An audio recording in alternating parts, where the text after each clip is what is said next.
We are now approaching the FNB Stadium. Did you watch the memorial of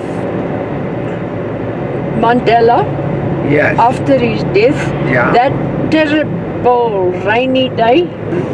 That is was apparently done to complement the shape of the stadium.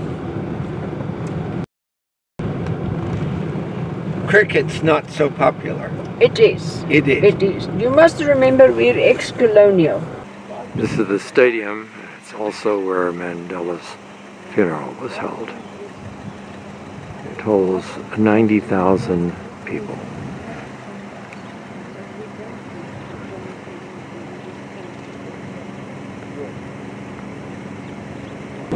Chris Honey. Okay, now we're back to the years after gold was discovered. Many of the black people who came to sell their services as laborers and domestic workers and so on lived in a compound or in makeshift. You see, these lights are also, but it's slightly a different design, but it's the same angle. They're not as spectacular as the ones on the other side. In 1904, a bubonic plague broke out, and they had to remove the people immediately. I just want to show you these little artworks here. This was all done for the World Cup, and opportunities were given to the youth, the younger artists, to make these works of art, to give them also a stake in the whole excitement. I can tell you, this country was so charmed and involved in this whole World Cup, and everything went so smooth and so on. It was really magic.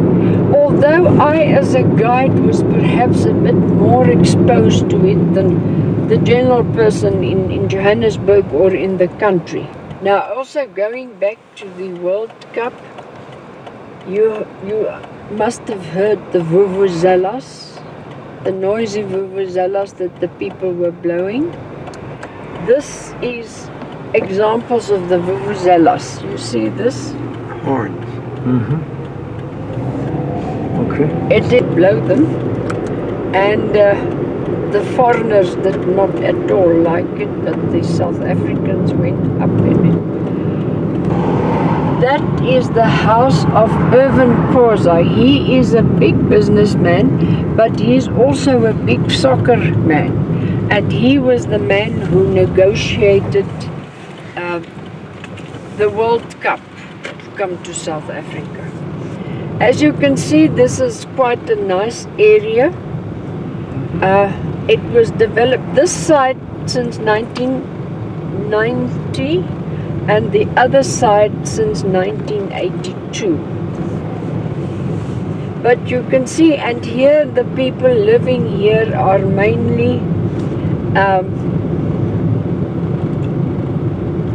professional people, medical doctors, lawyers, business people, and so on. They've also got an art gallery here, but they have been active in this part of Soweto. We are in Soweto now, I'm sure you realize that. They've been active in this part of Soweto for quite a number of years. Since the early 1980s, they teach them the French culture as well as the French language. And quite a number of their products have joined the diplomatic corps as well as air services and so on. You can see it's Saturday. The people are most relaxed. Of that house, it's a bit different, isn't it? Yes. The man who built the house he's died in a motor car accident. He was an electrical engineer, and it is a generator. It's in the shape of a generator. I see. Mm-hmm. You see that? The deeper Soweto, the old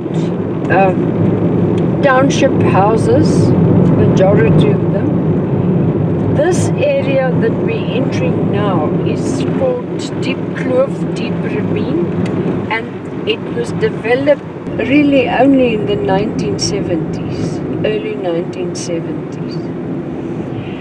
Everybody else could be part of the capitalist system, the free market system, and build their own houses or rent.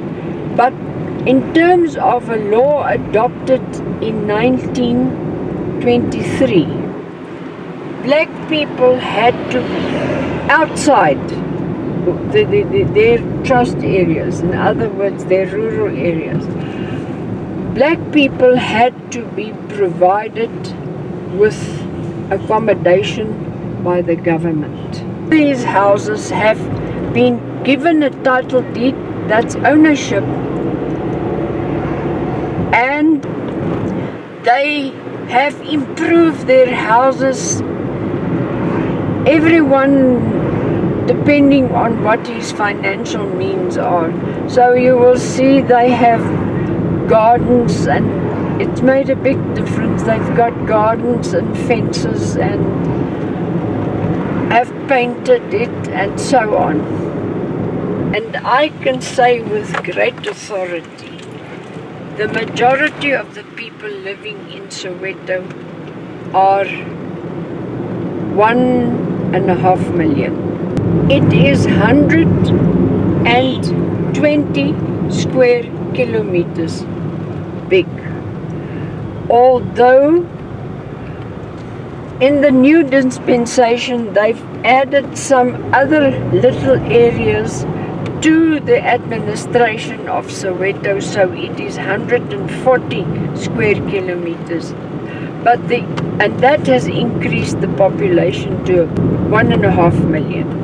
Black and white relationships or marriages, or some of them are also from the Malay, because you must know that in 17th, the Cape government imported Malay slaves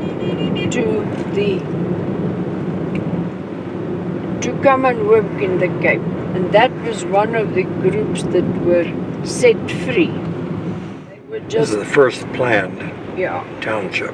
Yeah, and if you are familiar with town planning schemes, it was the Garden City model, which was very popular in the 1920s in Europe. This township, which is Orlando East, is really the shortage of housing, but that is basic to a lot of things. And considering road behavior, stop anytime, anywhere, and the taxis. Yeah, and you'll also hear that often they do this. Mm-hmm. That is to say to passengers standing on the side, we still have room in this taxi. To indicate where they are going to, and that taxi may not be going to that wherever they are. The name of the street again? Mooki, M-O-O-K-I. Okay. There's the Orlando Court, one of two in Soweto. So Mooki Street was supposed to go through the townships, but because of the lack of money, they built only on that side. This was later on very sparsely developed. So Mooki Street, instead of dividing the township, it is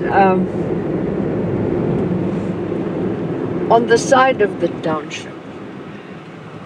This is the Orlando Stadium. It was the first stadium in Soweto.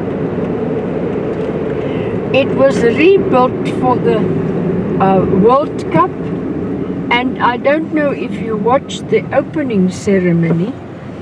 That was done here, but no matches were played for the World Cup here, but it was used for practices. Bus service, there's one of the buses going now. This was also introduced just before the World Cup. It's a speed and a very reasonable bus service. This is a good example of the first houses that were built. Many people have upgraded. That one is still like it originally was. Now, is this the planned area that we're talking about now? Or is this yeah, this was the so-called planned. So that's what area. the original, okay. But you can see now that they've got ownership, how they've added to their little rooms and verandas and oh yes, right from the beginning, and that's an important part of the story. Right from the beginning there was a shortage of housing, so they started with backyard shacks, squatting and overcrowding. Now you know in 1939 the Second World War broke out now, and England, we were still a member of the Commonwealth then.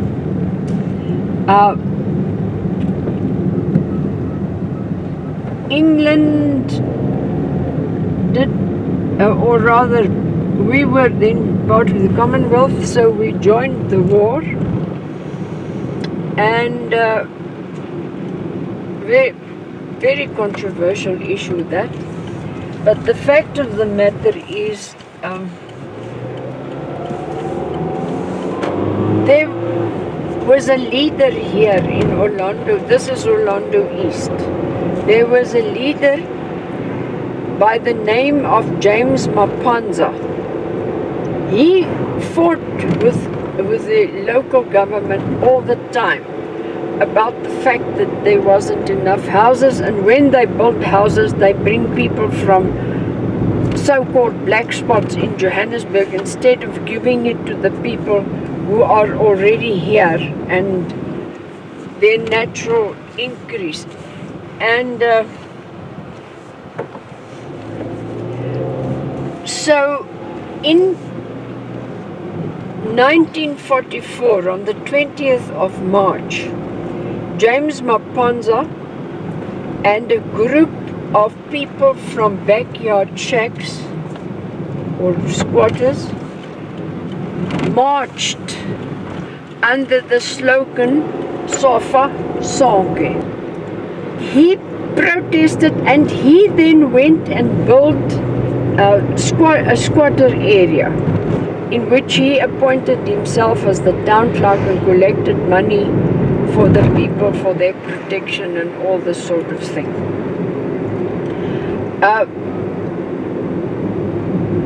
This is an important part of the history because he then really started protest squatting. This was chimneys built in 1951 for an existing power station, electricity power station. But Eskom took over the provision of power all through the country. So this is now developed into sports fields and so on. And if you look in between, you see there's where they do bungee jumping and abseiling and all sorts of games here. This area is developed now as a sports field and middle-class accommodation. University of Johannesburg. This is a satellite campus, yes. They are trying to renew it from inside to keep it as a historical monument. Unfortunately, it's going a bit slow.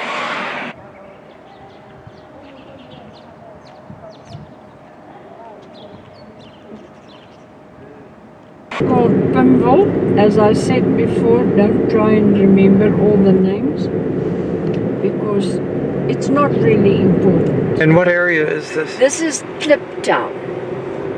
Klip means stone and of course Kliptown. OWN, yes. This area was started in 1903, in other words, before the other people were brought here. And in 1912, the local government of the day placed a number of Indian traders here because they didn't want to give them the right to trade in Johannesburg, because then they would be, that was the English government, that would be unfair trade to the competition to the white traders. Yeah. Because they'd be willing to work harder and longer hours. Yes. At lower wages. Now I just want you to look at, on the left hand side, you see there are some statues there on the poles. It's not very visible, but if you look carefully, can you see that? Yes. Right. Every one of those statues represents one of the clauses of the Freedom Charter. Now I'll tell you everything about the Freedom Charter just now. I just want to remind you that I said black people have not been recognized as far as giving them political rights or recognition by the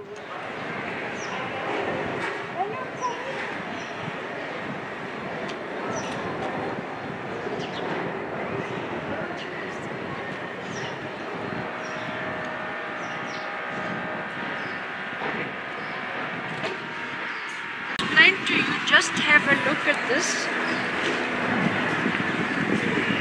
Remember that this is celebrating the right to vote. So the design is the voting cross. Can you see that? Yes. You see that?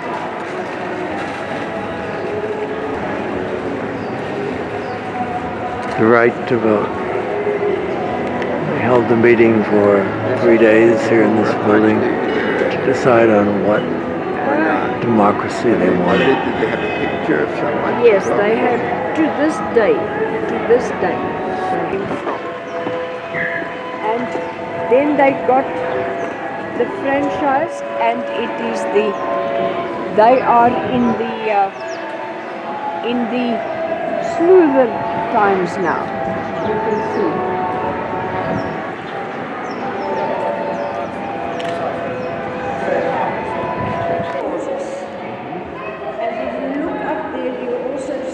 Voting sign. That is part of the design. And on this day, a copy of the Freedom Charter, if you want to look at it sometime later. Okay. And he will now play the national anthem. As I said, sometimes we have him over the problem. Don't tell me I didn't go.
Gap housing, which the government provides, to fill the gap between the very lowest who get the RDP houses, which we'll show you just now, as well as the ones who can negotiate a housing loan from a bank company to build or to buy their own house.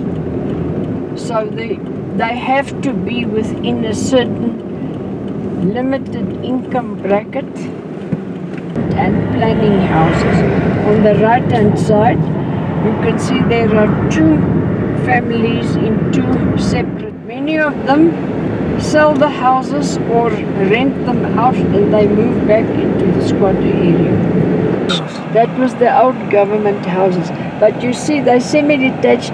Everyone has got a title deed now, and everyone changes it depending on his own income and his own taste. The Soweto Theatre, it's been open for about 2 years now, and every color represents a different theatre. We call them tagati. They are really bewitching you. A herbalist, a sangoma. You've heard the word sangoma? No. Okay, this is more a sangoma, and they are more on treatment.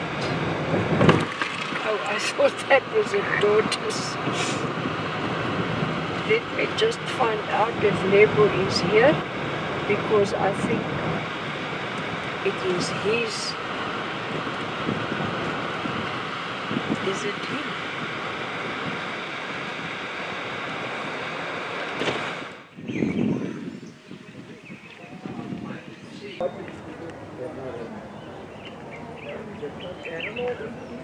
No, because people are busy with the renovations. This is the Oppenheimer site. Of July in KwaZulu-Natal, Umsinga, and he is still alive. He is a historian, a playwright, architect, painter, sculptor, and a healer. We Africans, we call him Isanusi, which means the great shaman. He created the village for us, the people of Soweto, so that we can be in touch with our traditions, since we are living the modern life. This village was attacked in 1976, June 16th, when the Black Power began, after a controversial statement they believed he made regarding the outbreak of 1976, which was in December 1975, whereby the elder was invited to come and address the commission in Johannesburg. After the commission, there was a woman journalist who used to work for the media paper Report, who interviewed him and said, "Mr. Motwa, since you say that you are a shaman, tell us what are the people of Soweto are looking for in terms of change." He said that the women of Soweto, they foresee fire and they smell smoke, and that the school children of Soweto will revolt against the language Afrikaans as the medium language at school. She said that Credo Motwa said the school children of Soweto are a big problem in the townships. The police must come and shoot to kill the school children. They never liked the statement, plus they never approved him when he go and attest the commission. They were boycotting the commission. So when the Black Power began, they came straight to the village. They never found him. They torched the village, went to his house in Deep Kloof. That is where they found him.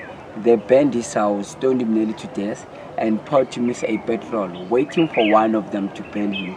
Until then, Zimandela, the daughter of Nelson and Winnie, by then she was 13 years old. She was part of the crowd that was watching the school children. She confidently jumped off the crowd and begged the school children not to burn or kill Mr. Motwa. That's how he was saved. He was taken to the hospital. Later on, he was discharged. In 1979, when he regained more of his strength, he did other two prophecies that we experienced in this earth.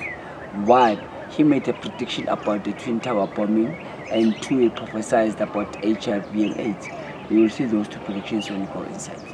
And feel free to take any photo around.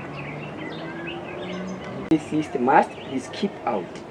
A curse lasting for 7 years shall fall to all who destroy any part of this place. They will be unlucky in all they do, be hunted like beasts, and finally die in agony in lonely places, and the vultures of the sky shall eat their flesh. Beware. It is just that at the moment we are still busy with the renovations. So if you see, we are not done with the huts. This one is a midwife's hut, where pregnant women, they would give birth. What will happen is they will call all the virgin girls to come and celebrate the birth of a child. Each and every virgin girl will be given a chance to stick the reed on top of the hut to show the father of the child and the men of the village that there is a new child in the village. The father and the men, whenever they come into the village, they got to respect that hut and the people of the village by playing far away for 3 months, so that they can give the mother and the virgin girls the chance to connect and transfer positive energies to the children. The doors are small, reason being, as African people, we are the people of respect. We always respect and honor our ancestors. When you come inside the hut, you got to kneel or bend as a sign of respect that you are bowing to my ancestors and my elders too. Inside the hut. Framework here. This kind of nothing glass except this one. When it rains, is it quite dry under there? Yeah, the grass, the huts can serve the 4 seasons of the year. Okay. When it's winter, it is the cold. Another room, reason being, this is the room where all traditional women that worked with Credo will come together and share their tribal experiences in this room. At the same time, this is where he made the prediction about the 9/11, the Twin Tower bombing that happened in America. When he made the prediction, he wanted to be on the safer side. He didn't want to mention the country, but he preferred to mention the race. He said that somewhere over the seas, in one of the most powerful, developing, and a rich country, there's going to be a distraction whereby the Arabs will use the flying machine to revolt against the country, and that's the prediction. Those are the original Twin Towers. You can see the plane that is approaching the Twin Towers. If you look at the sun is in the dawn, it's in the morning, it says the time. He said wherever it's going to happen in the morning. When America was attacked, it was in the morning. These Batman cars, they were introduced to us, the South Africans, for the first time in 2001 as the racing cars. These are the models that we, South Africa, we saw them in our televisions running away. The Lamborghini Ferraris, the Subarus, and the Austin Martins. That will be a circle of life that says what goes around must come around. And the dark cloud says when days are dark, friends are few. On the 11th of September, nobody wanted to go to America. Americans were on their own. Even their best friends were scared to go there. To show that we are speaking about America, originally American flag, even right now, when we produce an American passport, at the back of a passport, we find a bird which is an eagle, exactly like that one. A lizard. Lizard? Yes. Okay. A fish, it's a symbol of good life. A lizard, African people, when we see a lizard, we see a symbol of peace. And the fish was symbol of what again? Of good life. Good life. Good life, okay. There's going to be a war that is coming down in South Africa, which is going to be a black on black violence that is coming. And there is a man upstairs there who's basically infiltrating fights amongst us, the Africans. And he said this last year? Yeah, that was on the 18th of November when he died. That was his last public statement. Because it says Mzansi is gripped by evil forces, and that has turned black people against each other.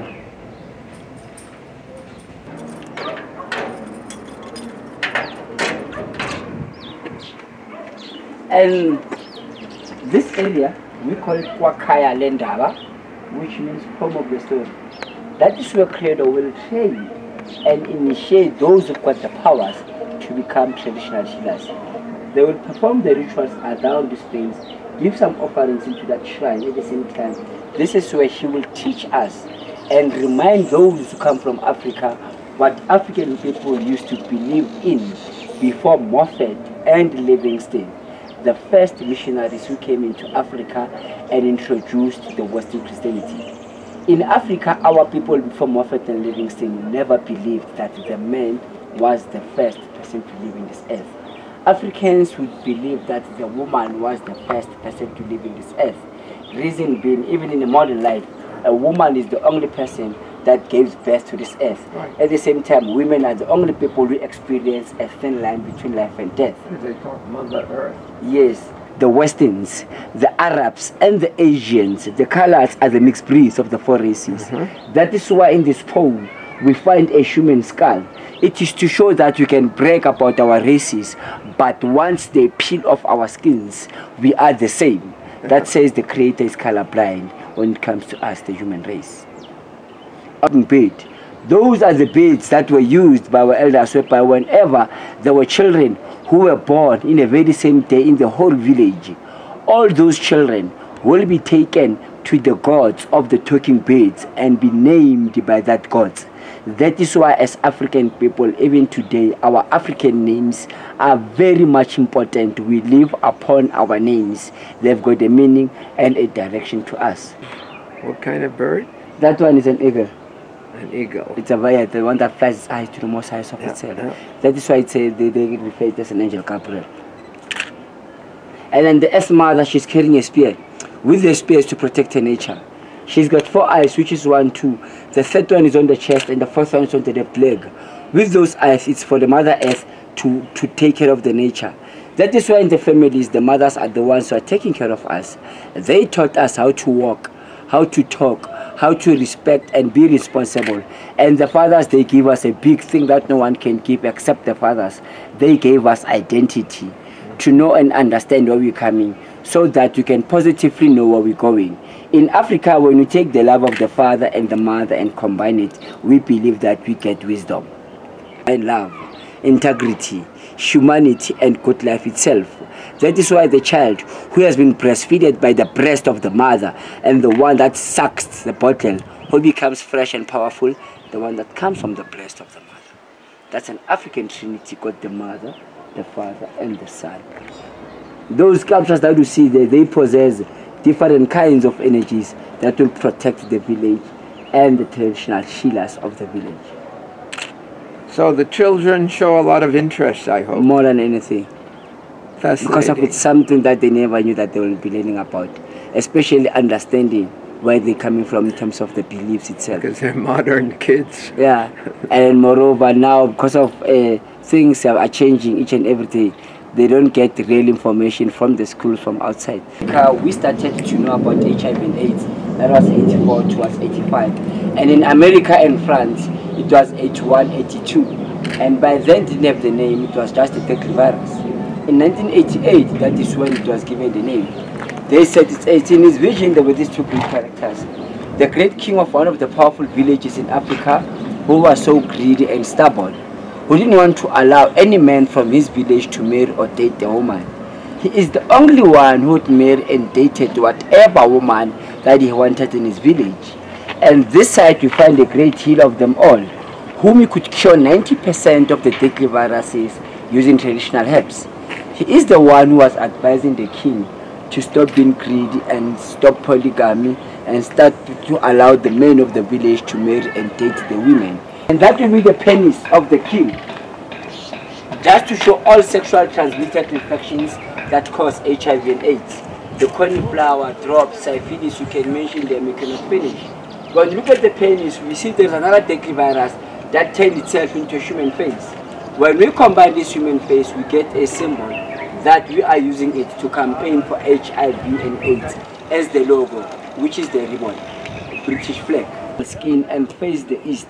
Why face the east? Because the sun rises from the east. As African people, even in the modern life, we don't say the person died.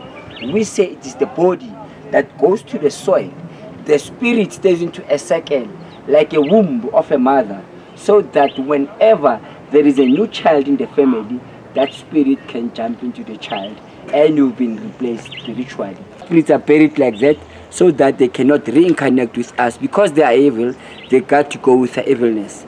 And time went. When the Western came into Africa, they introduced this way of burials. We started to bury like this. And today we are into the tombstones. In the tombstones we put the cross, the name, the surname, the year you born and passed on. In Africa, we place the calabash to pour African beer to connect with our spirits. And all of us, we write RIP into our graves, which stands for? Rest in peace. In my village, I say return if possible. Next time if you're into Africa, don't forget to touch base. People, the shape is like a wild pig. boar? It's, I don't know, in English I don't know it, but in African language we say it in Dundaksuka. It's an animal that believed it emerged from the soil during the times of the dinosaurs and the human beings, whereby they would fight each other. So this animal emerged from the soil and offered itself. Like a dinosaur type Yeah, thing. it's like a dinosaur type, and it brings peace. It wanted to bring peace to between the dinosaurs and the human beings. That the calabash that we are using it, since nobody is paying us for contributions, we always allocate contributions for us so that we can be able to survive. If there's any source of contribution. This street is Mputi Street. M-P-U-T. M-P-H-U-T-I. Why do they call them elephant houses? Because if you look at the roof, it's like the back of an elephant. You notice that? Round. You see there. See that green thing, Jean, with the red spots on But it? it's 3 different units in this very small, the units 2 and 3 and 3.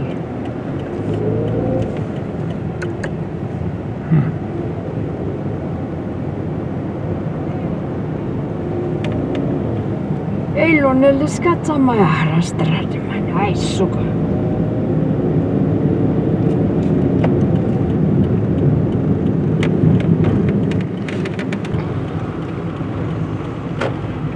Now you know that in the 1980s,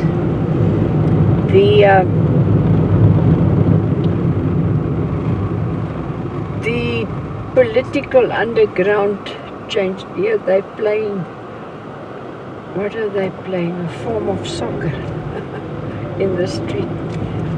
Footy. And the struggle was then also to make Soweto and other urban townships ungovernable. You know about that? Not really. Okay. You see, I told you that the political struggle was on all the time and they accepted the Freedom Charter. But the white government, their laws and actions became harder and harder and did not give political rights to the people. Or they did give them some rights according to their terms. In other words, they started local governments which was not part of the central government system. They also started a system in terms of which the Indians and the coloureds did get some form of representation in the national government, but not the black people. So they fought to make and of course, you know, after when Mandela went to prison and to Robben Island, the ANC and the PAC and so on were banned. So the struggle just went on and on underground and from outside the borders of the country. Now here the Civics Association then started with making Soweto ungovernable. And they moved into this church and managed the whole, from 1984, and they managed the whole process from there. That small church? Yeah, well, that was with their headquarters. I mean, Church we just turned, Bell's Vilakazi Street, because this is Vilakazi Street.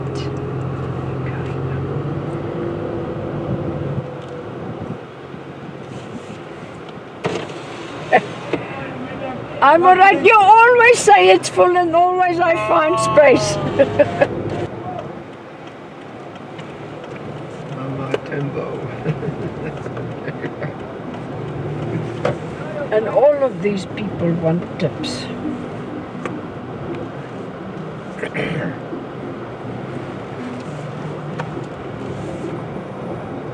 This is the street which has the house of Desmond Tutu. You know who Desmond Tutu is? There across the road and up the road is Mandela's first house. Okay, but let's go and have some.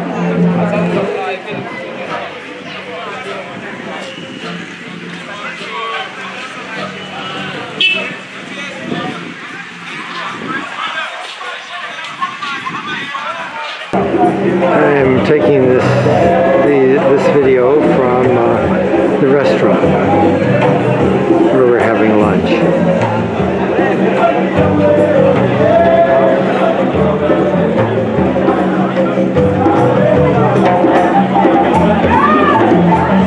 Definitely Mandela's house is right up the street.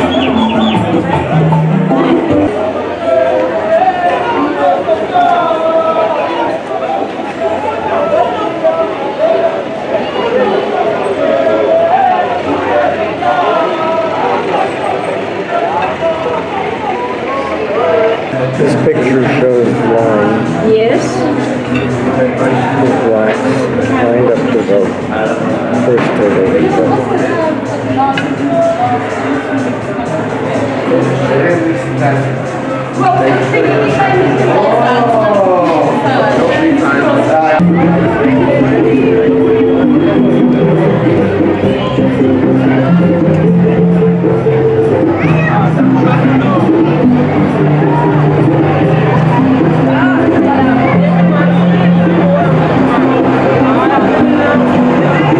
These used to be all matchbox houses. The street where Mandela's house is. We're walking up to it now.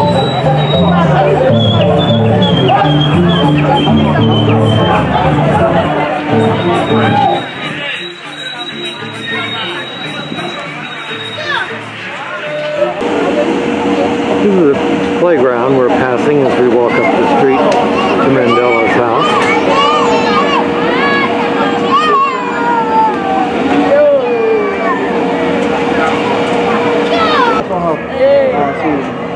Is this fine? Miriam Makeba was really discovered for the first time by the Manhattan Brothers when they performed in the DOCC YMCA in Orlando East. She came to them and she said she wants to sing for them. You know the Manhattan Brothers were from Soweto and they were bowled over by her. And then she really graduated and went to Sophia Town. So it wasn't Sophia Town who discovered her, it was YMCA DOCC in Orlando East. Thank you. Mandela's residence. This is Mandela's house in the museum from across the street. This is the type house Mandela was born in.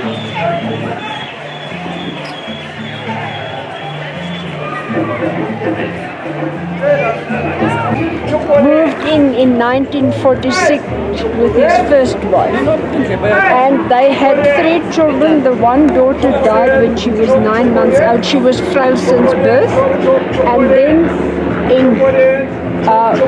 they had 4 children in total, and then in 1957,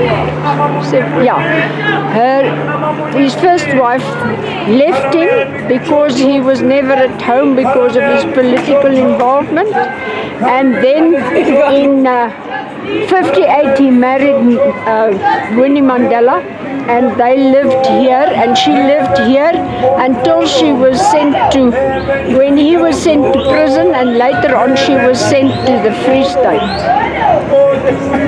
It is now a museum. Oh yes, I love ice cream. Oh, do you love ice cream? Oh yes, I love ice cream. Immunatically limpi. Immunatically limpi.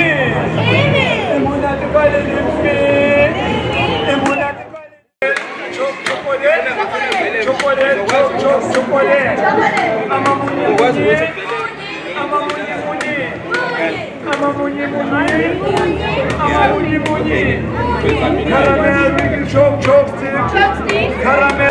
heard it's traditional to bury the umbilical cord of children. And this is where Mandela's children's umbilical cords are buried. Right in front of the house.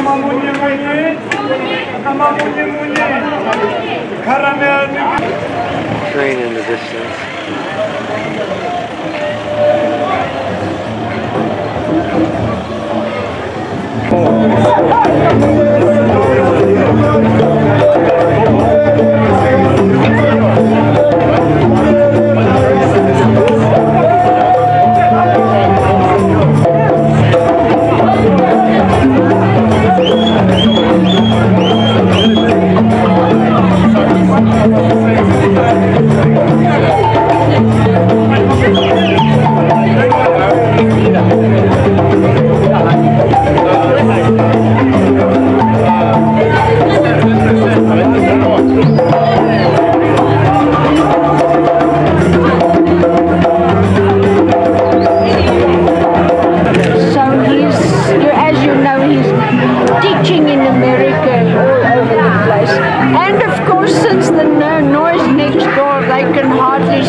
So this is his house now? This is a heritage place. I bet you're right. This is why he went right there.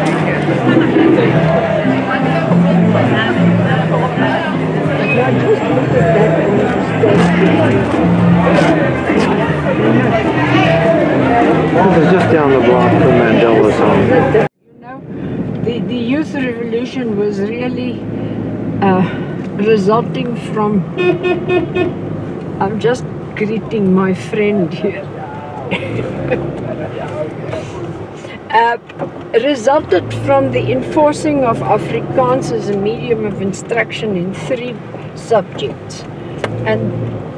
But there was a lot of unhappiness, as I told you. Just look here, this artwork here, that shows in June the 16th how the police came with a dog and confronted the children. The first guy who was shot by the police on that day, because they had a march against this going to the Orlando Stadium, and the first person who was shot was Hastings Ndlovu. He was one of the leaders the day, but he only died the evening.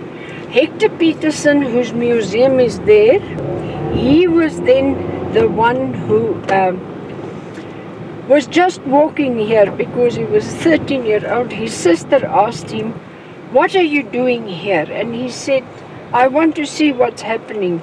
And the next thing is the police shot him, and one of the others picked him up and ran with him to the clinic with his sister next to him. And one of the black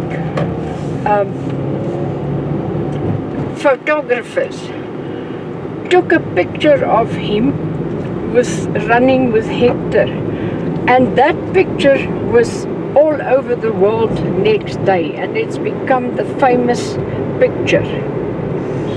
And Hector Peterson picture, and yeah, he also became a hero because he was really only a kid who was not even part of the protest, but he had to pay with his life. Movie, The Bang Bang Club, which is a true story by 4 journalists. The one committed suicide, but not for this reason, for other reasons. The Bang Bang Club, it was the black on black violence 1994. A lot of it was shot here and in this environment. It's not pleasant, but it's informative. And a lot of it was shot here and here under this bridge. Under this bridge that we're crossing right now. The Bang Bang Club.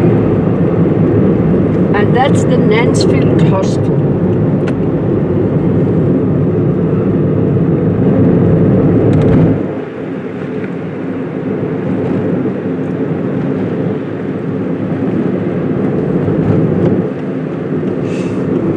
And here we are entering the Maponya Mall. There are 5 malls in Soweto. One was built during the struggle time in Dobsonville. In Soweto, these were built after 1994. This particular one was officially opened in 2007. This is the Soweto Mall. The mall opened in 2007 actually, and she was hoping, sitting right where Mandela was, but he was ill and they whisked him off.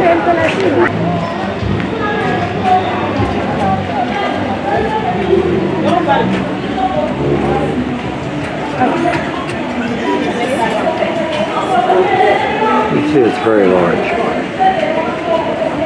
Mandela was just for a few moments at the dedication of the mall. And then I saw somebody jumping from the top. Because the Baragwanath Hospital is in front there. It was built in the early 1940s, but in 1948 it became a hospital for the blacks. And if not in the world, in the southern hemisphere, but that's not geographically, but in terms of beds. And it is also a training hospital for the Witwatersrand University, for all medical staff as well as paramedical. This is all part of the hospital.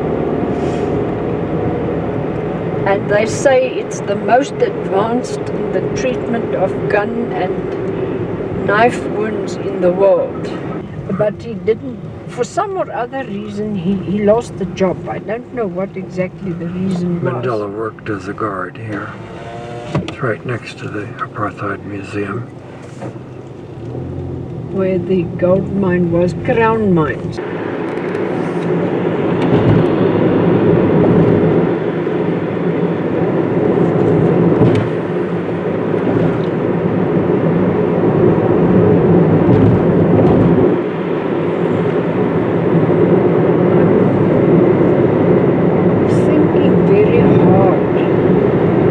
Here is where one of the photographers, he was the first man who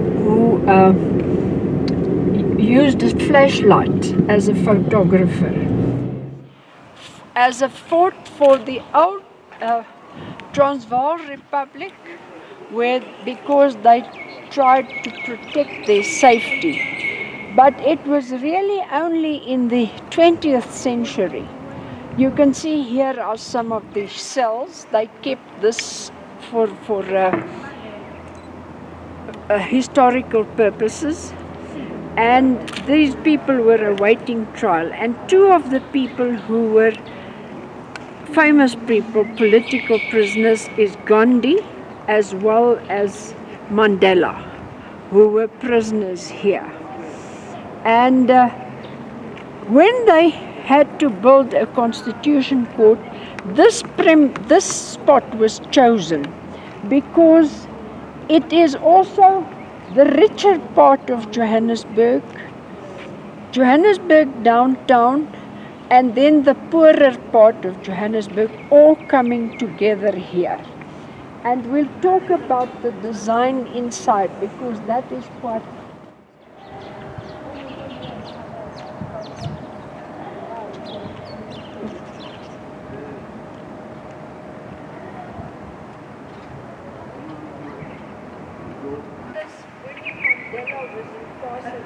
there for more than a year, solitary confinement over there.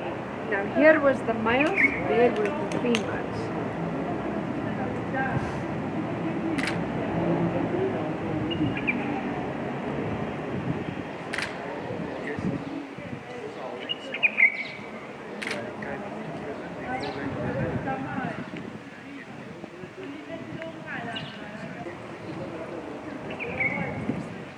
Constitution Court is the highest authority, legal authority in the country. But you don't come here as an accused or as a witness. People think their rights as citizens under the Constitution have been violated, and they bring their cases here. 6 months, the judges study the cases, and then for 6 months they hear the cases. Waiting trial.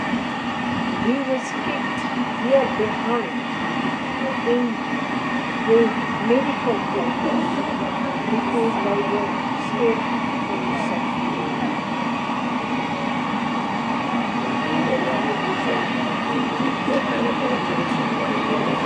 Oh, yeah, it was that important. But I think it wasn't the main cause, wasn't for medical attention, it was for safety.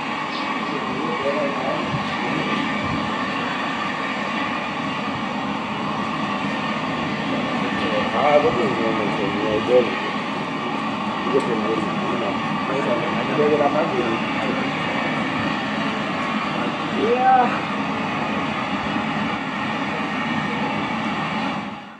Not to make use of artificial light, but South Africa's good light.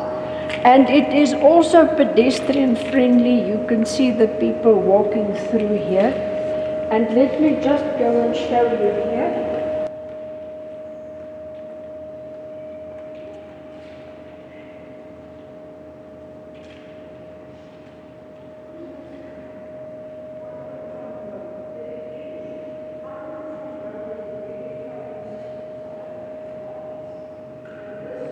Here was also is a Jewish guy, and he was also the person who influenced the design very much, and he believed in it must be open, and the art gallery here must be such that people just walk in.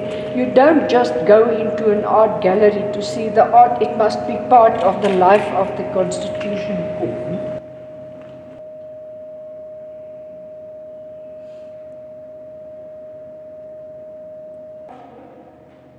And most of this was denoted, and this is also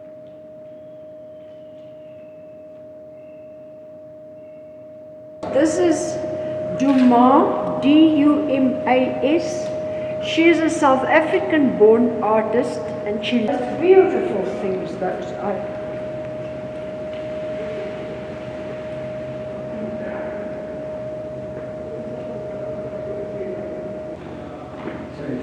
Once a year they rotate them. very clever man. Everybody hoped that he would stay in politics, but he went into business. But he's back in politics now. Now, you've had a new election recently. Yes. He's going to last very long. He's too full of corruption. 6 years or? Well, he's to date, he was inaugurated for the next 5, but he's not going to survive. And this is his Scotland. Now, they give him 2 years because he's got so much corruption charges.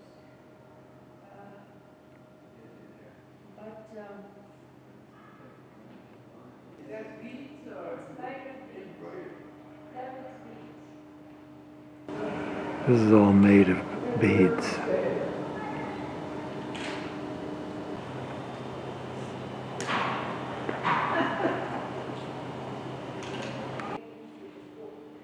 But then they had difficulties in birds coming in and not getting out. But there you can also see birds. The 9 provinces. Okay. Let's quickly go into the court before they kick us out. Here's a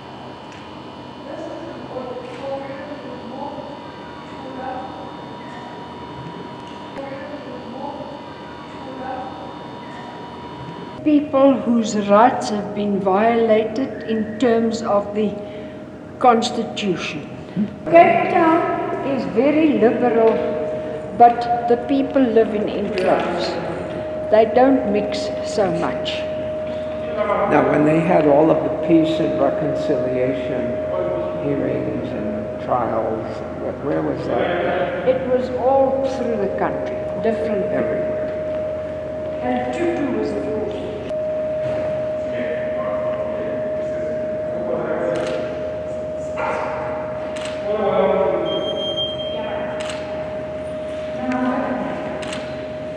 And if you look at the wall there, here, it is the old prison cells that were demolished to build this.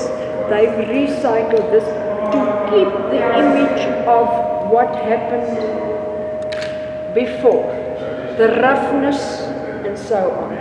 And then if we go inside, we'll see the rest. Going into the court. Constitutional Court of South Africa, established under the Constitution of the Republic of South Africa, 1993, was opened by President N.R. Mandela on 14 of the 2nd, 1995. The Constitution is the supreme law of the land. Let justice be administered in this court without fear, favor, or prejudice.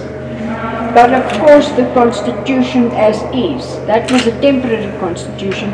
The Constitution as is was only adopted in 1996. You saw there where Mandela signed it. Right. 6, 7, 8, 9, 10. 10 judges, there must be at least 9 at a time to hear a case.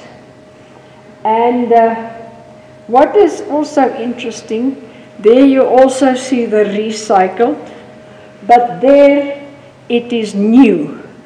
And if you look through there, you can see the people walking, because the Constitution belongs to the community. It is, and the court belongs to, it's not a sacred place. And also the recycled and there, but what is also in the old black tribes used to have their legotlas, their traditional court, under a tree. That is why they have that theme, justice under a tree. You can see the shadows and the leaves and so on. Very nice. This is the Constitutional Court. At that, the covering of the judges' part, that is from the Nguni cattle, which is considered by the Nguni people, that is the Xhosas and the Zulu, as the tribal animals. That is why they are, I don't know if you noticed that also when at Mandela's funeral. And if you look at that beautiful, it is so beautiful, that flag, South African flag.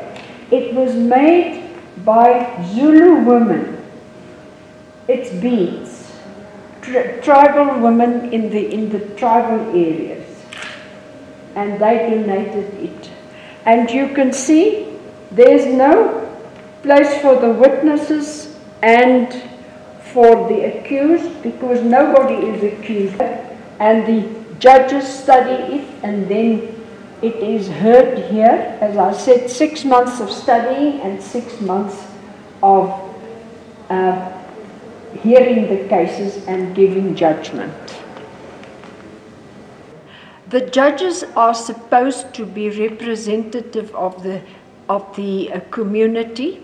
There are quite a few females, very highly qualified and experienced, very highly qualified and experienced blacks and whites.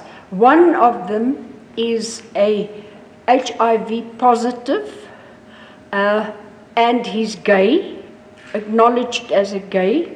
And of course there are also physically disabled. The one who is a blind Indian man, a fantastic person, he just recently retired. This is really amazing, Joshua. And they donated it.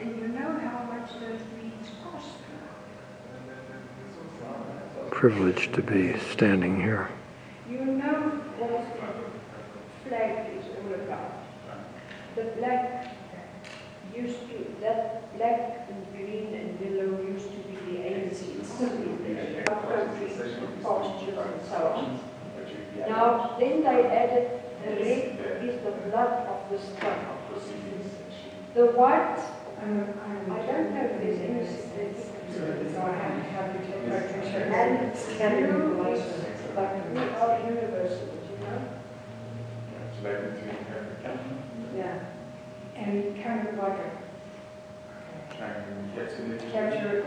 Also, at this level of court, when I'm hearing these, all the justices there? Yes, Okay, well, all the it's the justices. highest.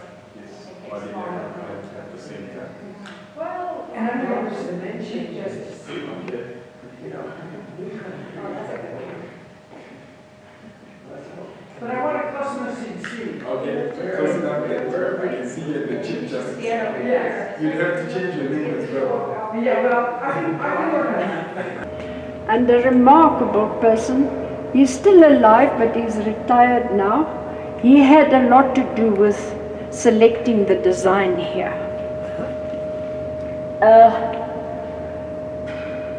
This Musineki, and where's and I was at his book launch here about 2 months ago. He's gay and HIV positive. What was the title of his book? Introduced the book launch. And if you hear the English and the education of this man, then you just wonder, why are there not people like that in government?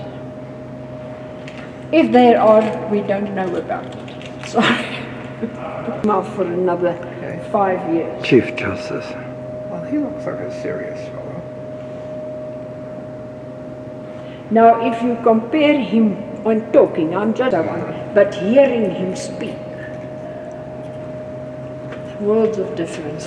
Outstanding man. And as you can Esther see, said. the female population are well represented. Yeah, good. They had to Represent justice. replace it with the tie, which is easier to keep clean.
Very good.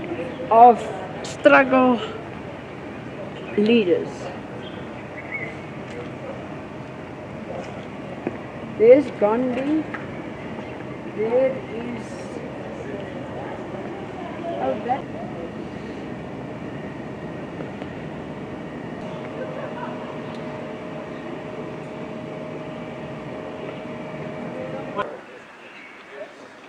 Businesses are.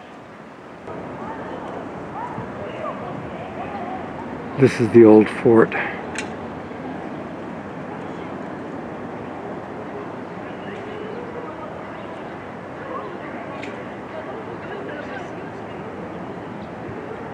Longer run the restaurant at the top of the meeting. No, it's quite a number of years. When things in South Africa started getting They closed the restaurant on the top of that broadcasting tower because they were afraid of terrorism. It's quite a few years ago.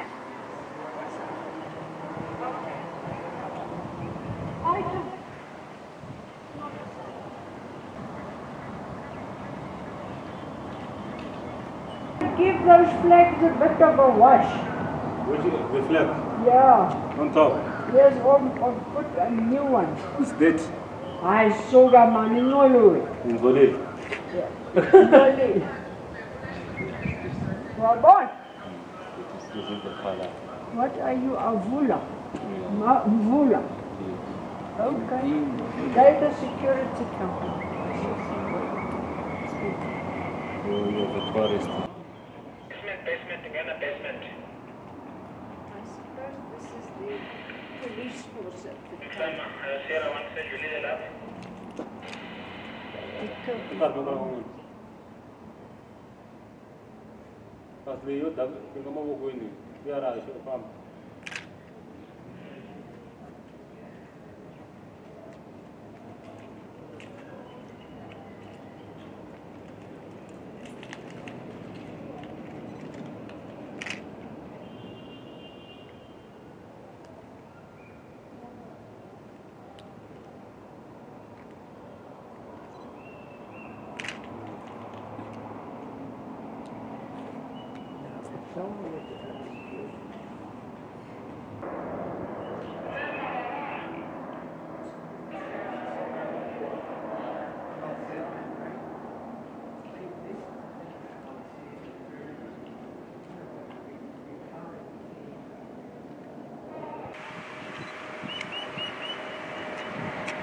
Now we're looking down on the museum.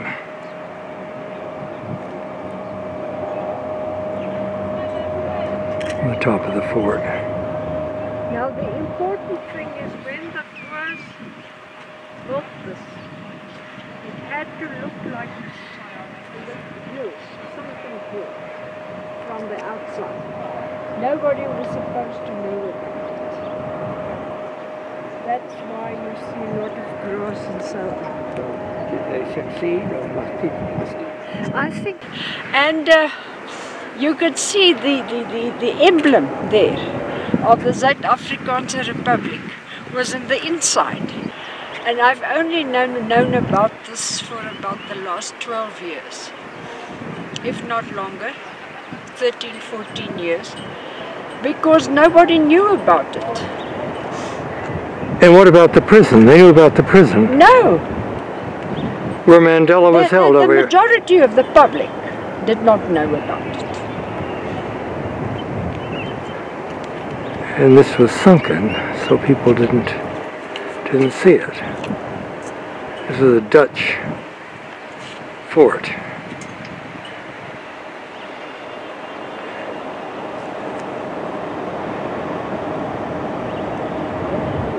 And the prison was right over here, where Mandela was held. I had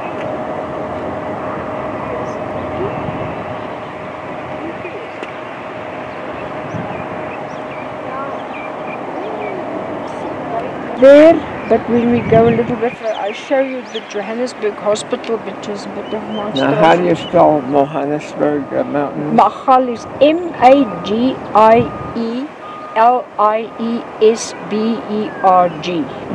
Mahalisburg. In Afrikaans we combine. In English they separate it, but Mahal is mountain. But in Afrikaans it's all one word.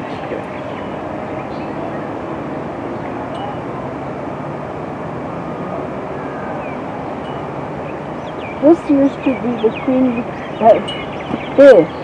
Queen Victoria Maternity Hospital. You know, I have friends who were born there. But it is now converted in accommodation for people who come from rural areas to the Constitution Court to hear their cases, like land claims and so on. Wonderful. Good. I think it's the best thing of the new South Africa. This court. Apart from everybody having the vote, of course. But, I mean, they protect the rights and responsibilities of all groups equally. Yeah, just like our United States Supreme Court. That was the women's jail where people like Winnie Mandela and Fatima Meer and so on were incarcerated, as well as the famous Daisy de Melker, who murdered 2 husbands and a son.